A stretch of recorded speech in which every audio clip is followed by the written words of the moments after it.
25 iyun Qazaxstanda Azərbaycanlı MMA-çı Elnar İbrahimov Ermənistanlı Varşan Gevorgyanla qarşılaşdı.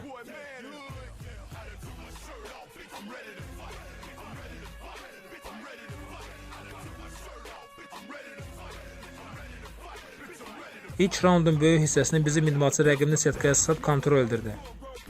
İkinci və üçüncü raundların böyük hissəsini stoykada rəqibini üstəlirdi və 2 nömrə işləyərək zərbə sayından daha aktiv idi.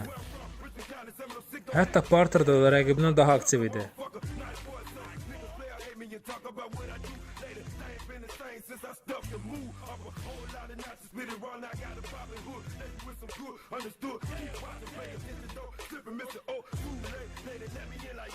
Nəticədə Elnar İbrahimov hakimlərin yekdilli qərarı ilə qələbə qazanır.